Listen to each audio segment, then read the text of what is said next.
31st of October 2000, the Security Council recognized for the first time the role that women have been playing. Those in favor, please raise their hand. The draft resolution has been adopted unanimously as Resolution 1325.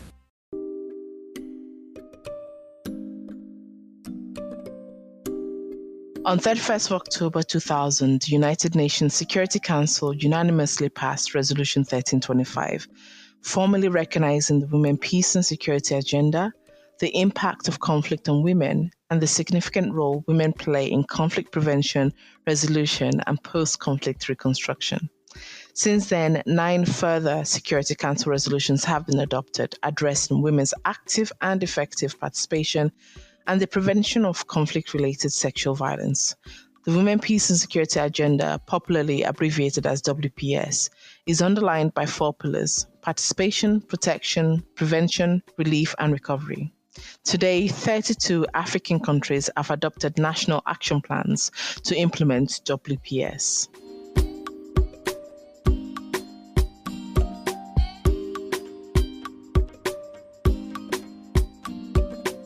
Welcome to Season 4 of the She Stands for Peace podcast, a series by the United Nations Office to the African Union, supported by the Norwegian Ministry of Foreign Affairs. Regular listeners of the podcast will know that past seasons have been a series of interviews with key actors working to achieve WPS in Africa. In this 4th season, we depart from this format. Instead, each episode unpacks various topics aligned with the 4 pillars of WPS, with insights from guests playing critical roles in achieving the agenda. In the last episode, we discussed women's participation in early warning systems and the importance of applying the gender lens to prevention initiatives. In this episode, we turn our attention to peace agreements, asking how we should meaningfully promote women's inclusion and participation in peace negotiations and address barriers faced by women and local civil society when negotiating peace.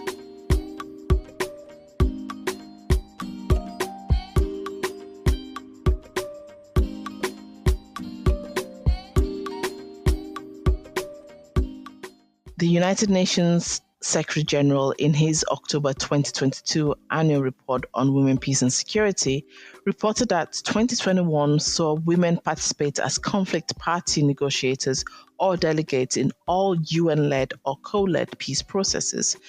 Now, whilst positive overall, there was a decline in women's participation in negotiations from 23% in 2020 to 19% in 2021. Africa-based examples of negotiation processes where women were low or absent include the 30 delegates from the Democratic Republic of the Congo participating in the Nairobi consultations. The Chad peace talks held in Doha in 2022 had 50 participants, with only 1 woman among them. Neither of these were UN-led.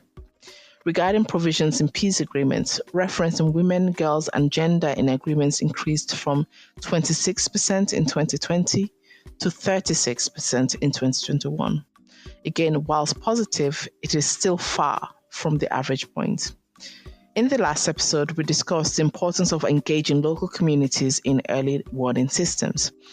Engaging local communities is also crucial to mediation processes. For example, in local peace agreements like the Lo Nuer-Dinka Bomule Action for Peace Agreement signed in March 2021 in Jonglei, South Sudan. The UN Secretary General noted that gender provisions in the agreement were, and I quote, contextually rooted in the community mediation processes preceding them. 3 women were signatories to the Jonglei agreement representing their communities. Thank you very much, Dr. Yamisi. The peace agreement processes that I have participated in have been mainly track 1 peace negotiations. In other words, they've been high level and to be specific. The first part that I would say I participated in was during the monitoring and evaluation of the first peace agreement after the 2013 conflict of South Sudan. That is the agreement on the resolution of conflict in the Republic of South Sudan that was born out of the IGAD-led negotiations and was signed in 2015. But even before the formation of the monitoring institution, I had already been involved as a member of the civil society in supporting colleagues who were participating in the peace process as civil society representatives, or rather called other stakeholders as captured in the agreement. And there, in particular, but particularly what I want to mention that before I go on to the monitoring process for that past agreement is that at the time in 2014, myself and a group of young people who we called ourselves the National Youth Dialogue Platform at the time, brought together by the Crisis Management Initiative, or the Mati Atisari Center, in collaboration with a local NGO called Organization for Nonviolence and Development. So they brought us together every other month over a period of 2 years and would deliberate on issues at hand. And when now it was time, when IGAD convened the peace negotiations, early on in January 2014, a cessation of hostilities agreement was signed. Then there was a demand that civil society, other stakeholders had to be included, but the mediators did not know how exactly to do that. They were confused because this was new. This had not happened during this comprehensive peace agreement that, of course, led to now what we have as South Sudan. And so, as young people who were in this group, who were then asked to really make suggestions on how to include civil society. And I led the initiative to really develop a model for inclusion of civil society. And indeed, I was the designate youth representative, but we had civil society having a technical support team that was predominantly young people. And we also had women's groups that were also having technical support groups that were predominantly young women. And then we also at some point even made demands and required that parties in the peace process had to bring young people to the negotiations. And in one particular session in Addis Ababa, we had over 35 young people in the room besides myself. And for me, that was a huge achievement. It came against the backdrop of complaints that we had made, demands that we had made that we wanted to be included, and all that. And at some session, some of them were allowed in the room. Now, our presence, how it contributed to inclusion of gender provisions. The first peace agreement, that is the RCIS, as they normally call it with its abbreviation, was gendered, but the current one is more gendered, depending on what one is thinking about in terms of gender. When we think of representation, there's more women's representation.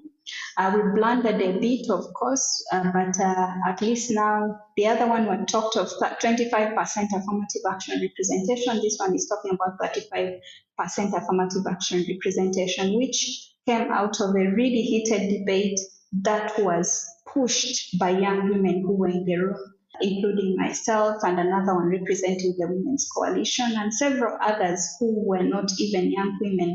It goes unreported and it is rife.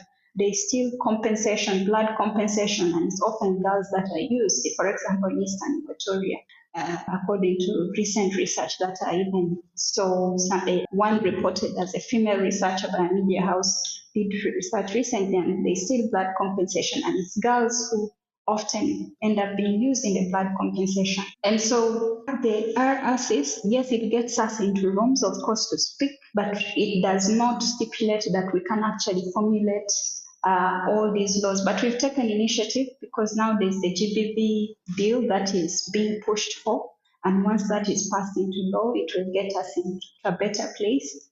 But also, the other bit that is achieved is that it has set an atmosphere where conversations about gender inclusion, protection of women are entertained. That is the merit. That is what we get out of this, this conflict situation, which our colleagues in the neighborhoods in Kenya, in Uganda, where there is not a lot of conflict, there's conflict everywhere. Let's not make any mistake on that. Everywhere, whether Finland, it depends on what one is thinking about in terms of conflict. But I'm talking about violent conflict where there is gun violence that kills masses. For us here, that happening and eliciting a peace process has then afforded us an environment where we can actually have certain conversations easily and push them, and even have the support mechanisms with local, regional, and international actors or multilateral organizations supporting for this to happen. When we're talking of protection, for me, I'm thinking very many things. We still have a lot of negative cultural practices. Currently, there is a conversation about the GBV bill. We don't have a family law. All these are legal frameworks in the country that would protect, for example, young girls from being conscripted into early marriage, into child marriage, because that is rampant. That's Dr. Koiti Emily. She participated as a youth representative and signatory in the IGAD High-Level Revitalization Forum that gave rise to the Revitalized Agreement on the Resolution of Conflict in the Republic of South Sudan, and also served as a youth representative in the Joint Monitoring and Evaluation Commission. You will notice that so far we have discussed women's participation in peace negotiations in terms of both their presence during peace talks and the inclusion of gender provisions in the resulting negotiated agreements. We spoke to Carol Baudouin, Security Sector Reform Chief at MINUSCA in Central African Republic, to explain more about how we should think about women's participation and inclusion in peace negotiations. And she also offers an SSR perspective to the discussion on peace negotiations. And we said that it should be a conditionality in any peace negotiation. We should have women part of the team, no exception. We know that there is, and especially in some region, some cultural barrier. But it has to be a conditionality. We are, I would say, accepting a lot of things, and not, it has to be, if we don't want to use the conditionality term, it has to be a prerequisite to engage. From both, from the negotiator, we accept too many things. We accept too many things, including as international community. So we need to review with any country. Again, it's true that the majority, I'm very interested that today we have a former Minister of Foreign Affairs, woman, Central African, who joined the armed group. She has very long, history. And it's pretty interesting because we have three women in the armed group. Maybe, you see is part of. But again, years ago, I was with UNICEF. At UNICEF, we are the first agency conceptualizing the human rights-based approach on everything, not to have something specific and to work on the environment. Working on women, no. We need to work on the environment.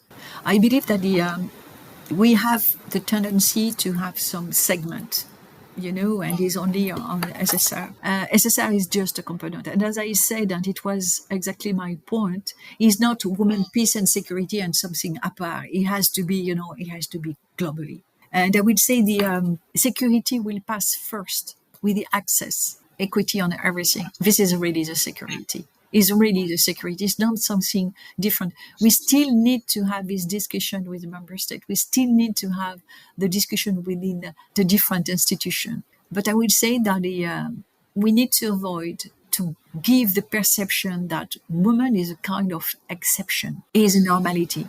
To have something different, for women, different plan. Please, I believe, I start to be a bit senior. So end of my career. And I would say maybe tendency to do something about, no, it has to be including on everything. And first, the international organization need to show the example, what we are not doing. So we should review the format of the negotiation to normalization, not exception. From the statistics we shared at the beginning of this episode, and if you read the Secretary General's full report on WPS, the last few years have seen a decline in generational gains where women's rights and the importance of women's inclusion in peace processes are concerned. So what happens when gender is not integrated into peace agreements? We spoke with Halal Al Karib, Regional Director of the Strategic Initiative for Women in the Horn of Africa, SIHA, in her 2021 briefing to the Security Council regarding the situation in Sudan. Halal Al Karib lamented, and I quote, Despite women leading the revolution, women have been shut out from equally and meaningfully participating in every step of the transition. So basically, what I wanted to say that the political process in Sudan historically have been extremely problematic. And this is due to lack of genuine and broad participation. So our political process has always been very much limited to a specific clique of people. So the issue of participation has always been problematic, and this issue persists even during the transitions in 2019. Women participation was extremely poor, and it continued to persist even at the moment during this ongoing war. And of course, this has significant impact on the recycling of war.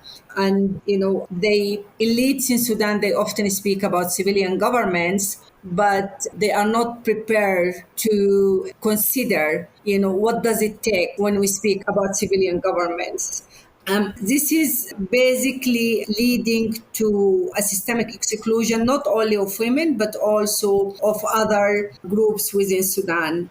I think we end up with an alienating process. So what happens when gender is not integrated into peace process is that we end up with an alienating process. Although people, they speak about women participation and women inclusion in the process, it end up to be merely lip services. And it's, most of the process that has been happening in Sudan constructively disregarded women, it disregarded their experience during conflict, and it disregarded their grievances and understanding, of war and peace times. And so it's very important, to understand that women are not only victims of war, but they are actors as well, and they play a significant role during the conflict in terms of building the social fabric, supporting communities to survive, extensive roles on issues of protections and help to elders, to children, and to themselves. And they play significant role also in making decisions about access to humanitarian aid and support and so on. So neglecting women in peace and political processes, like what happened particularly in Sudan or in many countries around the region, we end up recycling the same patterns of political process that emphasizes and focus on division of wealth and division of power, and not looking at reconstructing a process that's inclusive and will guarantee peace. So we end up again in the same cycle of conflicts. And I think it's very important to, I'd like to bring some of the voices and the views of the women who spoke about how did they saw participation practice in many of peace agreements in Sudan. Sudan has historically, I think we went through more than 50 peace agreements. None of them held, and it's the same pattern of the political process. It's very male dominated. It's extremely, I would say, driven by foreign actors, and very suppressive of local voices and of Sudanese voices. We didn't have an internal, meaningful dialogue that brought people together. We have always been subjected to cycles of shortcuts after shortcuts into peace agreements. So one of the women from Nuba Mountain, how she defined participations of women in political process, she said that women has to be, participation for her is that we are part of the solution, So any participation should materialize on women being part of the solution and seen in the solution. Another activist, she said that participations become meaningful when it addresses the core issues that affect women and results in measurable impact. And she said it's not about quantity, it's not about how many women were present, but it's about to what extent women were able to influence. So most of the women, they speak about, women, they go and they participate and they value the presence of women during peace processes. But the questions always comes what's the outcomes of this? We end up all the time with the same results. And that we are alienated, we are not seen on the outcome of the political process. And I'd like to just revisit your first question again, which is basically when you ask me about my reflection regarding the impact in relations to women participations in political process. I think right now, what I see the same mistakes happening again. Women are afterthoughts, we're not part of the analysis. And when I say that we should be part of the analysis, I mean it that, based on our diversity, our political agency, and positions from issues, we should inform the analysis. We should be part of what's happening that would lead to the consultations. So often they would say that we invited women to the consultation, but what happened before the consultation? Where were we? Who organized the consultations? And why we're not part of that? Yeah.